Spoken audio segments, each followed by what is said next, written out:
بسم اللہ الرحمن الرحیم۔ السلام علیکم ورحمۃ اللہ وبرکاتہ۔ ناظرین محترم، آج میں عرض کروں گا اندرائن تمہ کا ست۔ یہ قلیل مقدار میں آدمی استعمال کرتا ہے اور فائدہ یہ جو ہم چمچ بھر بھر کے کھاتے رہتے ہیں اس سے بھی زیادہ ہوتا ہے۔ اللہ آپ کو جزائے خیر عطا فرمائے۔ آپ کی دعاؤں نے مجھے نئی زندگی دی ہے، لیکن کچھ دوست ایسے ہیں جتنا مرضی ان کو سمجھا لو،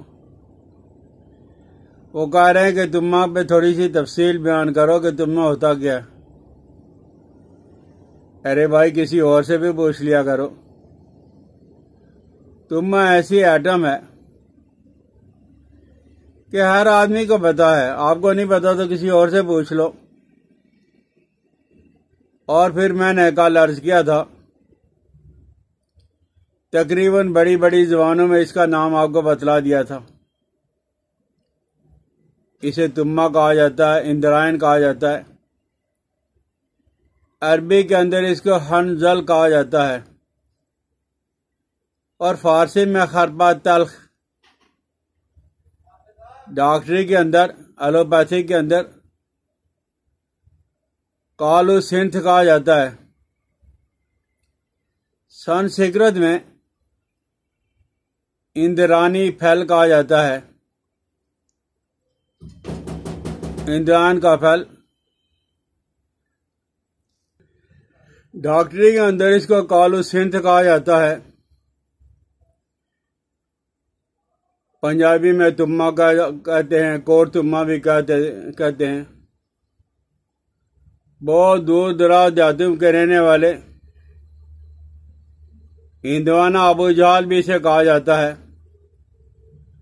تو بھائی، ایک طرف تو آپ کہتے ہو کہ ویڈیو مختصر بناؤ، اور دوسرا تمہ کے بارے میں کیا تمہ بازار سے لا کے آپ کو دیکھاؤں، کاٹ کے دیکھوں، پانی نکال کے دیکھاؤں، اس پہ کتنا زیادہ وقت لگ جائے گا۔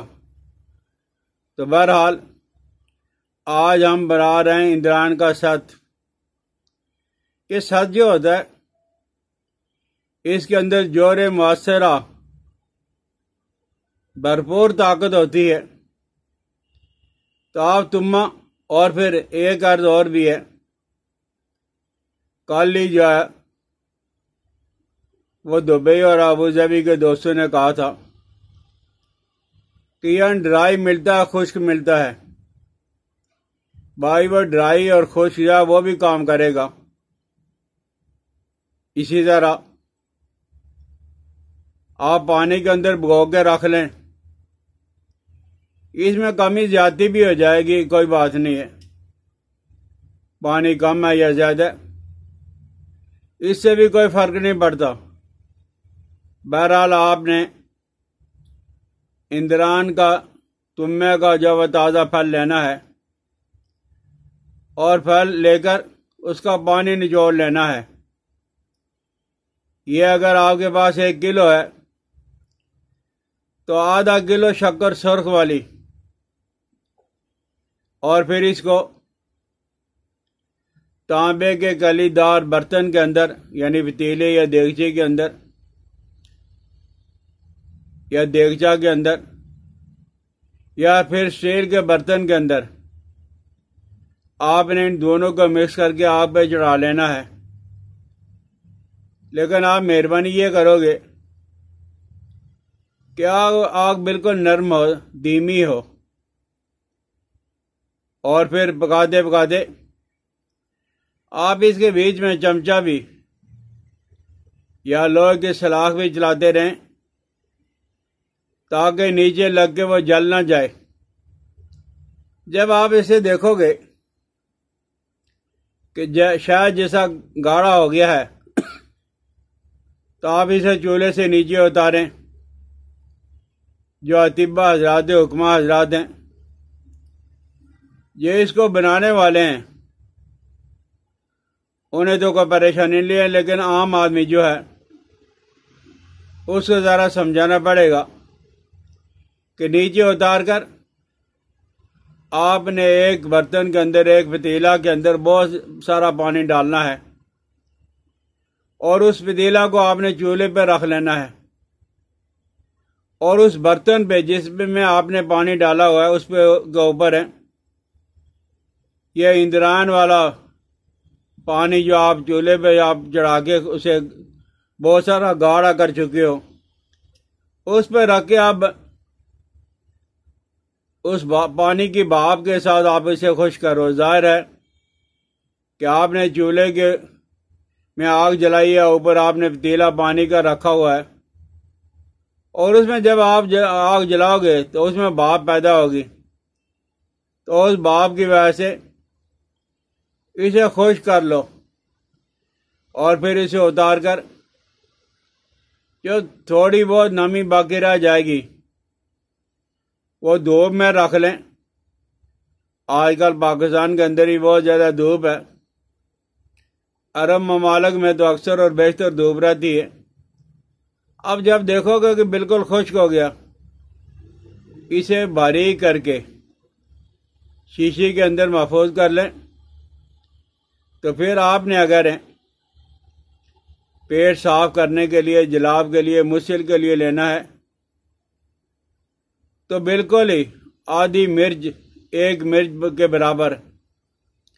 ہاں یہ بات اپنے ذہن میں رکھیں، لوگ اس کی مقدار پوچھتے رہتے ہیں۔ کچھ لوگ بڑے مضبوط معدے کے مالک ہوتے ہیں، وہ 2-3 مرچوں کے برابر بھی کھا لیں کچھ نہیں ہوگا، لیکن کچھ لوگ کمزور ہیں۔ یہ آپ نے ٹرائی کے لیے استعمال کرنا ہے تو کالی مرچ کی مقدار میں کافی ہے، یہ آپ دودھ کے ساتھ یا پانی کے ساتھ لے لیں، اور پھر اگر اسے مسئلہ حل نہیں ہوتا تو 1-2 دن کے بعد اس کی مقدار تھوڑی بڑھا لینا، اور اس کے فائدے بہت زبردست ہیں۔ خوراک بالکل قلیل تھوڑی سی، لیکن فائدے بڑے زبردست ہیں۔ ہمارے جسم کے اندر 4 خلطیں ہیں، بلغم، صفرا، سودا اور خون۔ تو یہ جو بلغم اور سودا ہے، سوداوی اور بلغمی مادہ جو ہمارے جسم کے اندر رک کے طرح طرح کی تکالیف پہنچاتا ہے، یہ ایندھران جو ہے، تمہ جو ہے، یہ سوداوی اور بلغمی مادوں کا اخراج کر لیتا ہے۔ یہ معدہ کے لیے بہت مقوی ہے، معدہ کو بہت زیادہ طاقتور بناتا ہے، اور یہ درد شکی کا، سر کا جو درد ہوتا ہے، بعض لوگوں کو لقوہ ہو جاتا ہے، بعض لوگوں کو فالج ہو جاتا ہے، ان کے لیے بھی بہت زبردست ہے۔ اور یہ مرض سرا یعنی مرگی کی تکلیف کے لیے بھی بہت اچھا ہے۔ آپ تھوڑی سی مقدار میں مریض کو استعمال کرانا شروع کر دیں تو انشاءاللہ الذی اس کو بھی فرق پڑے گا، اور جذام کے لیے بھی مفید ہے۔ اور جن کو ارق النساء، لنگڑی کا درد، یہ بلغمی مادوں کی وجہ سے ہوتا ہے، تو ارق النساء کے لیے بھی یہ آب حیات کا کام کرے گا، یہ دستاور ہے۔ زیادہ مقدار میں آپ اگر استعمال کرو گے تو قے بھی ہو جائے گی، الٹی بھی آ جائے گی، طبیعت خراب ہو جائے گی۔ تو آپ نے مقدار بالکل تھوڑی سی کرنی ہے۔ ایندھران کا یا سد، تمے کا سد بنا کے رکھ لیں، انشاءاللہ العزیز بے شمار بیماریوں پہ کام آئے گا۔